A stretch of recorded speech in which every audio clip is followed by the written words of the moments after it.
Marami nagtatanong sa akin about what is the best option when their application has been refused.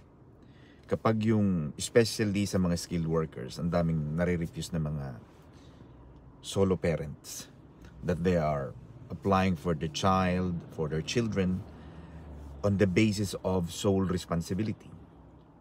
And normally, when the application is refused, the only remedy that the Home Office gives is for the applicant to challenge them by way of administrative review.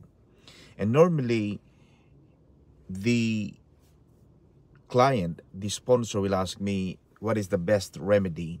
Should I make an application, a fresh application, or should I just file for administrative review? And I just want to discuss with you the pros and cons, the advantage and the disadvantage of the administrative review. One of the highlights, one of the advantages of administrative review is that you only have to deal with whatever reasons that the Home Office refused. So for example, one of the main reasons is that the Home Office caseworker doesn't believe that the parent who is applying for the child in the UK is not or has not been exercising sole parental responsibility. So hindi sila naniniwala na yung magulang na nasa United Kingdom is the solo parent.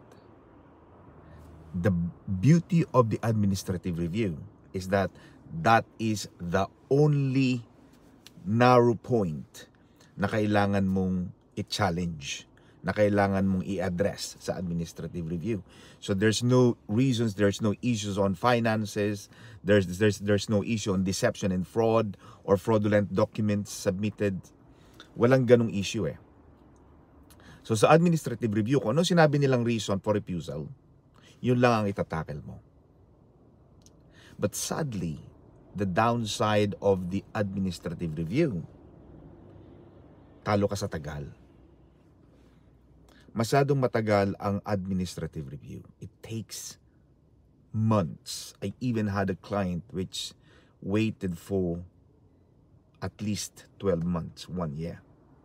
And sadly, ito pa yung problema ng administrative review. They don't have the guarantee. Naghintay ka na ng matagal, hindi ka pa sigurado. And buti sana kung yung anak mo 2 taon lang. What if the child is 17 and then you waited for 1 year for administrative review to come out, the decision is negative, talo. So, shot for nothing. So yun ang mga disadvantages ng administrative review and advantages. One of the beauty of the fresh application, it's quick. You can still challenge the previous refusal. Mabilis. Pwede mo agad i-challenge yung nakaraang refusal. But you are also opening the Pandora's box, so to speak, that the new decision maker may find another reasons for refusal. Which sana naman hindi. So, my intention today is just to show you the pros and cons of fresh application and administrative review.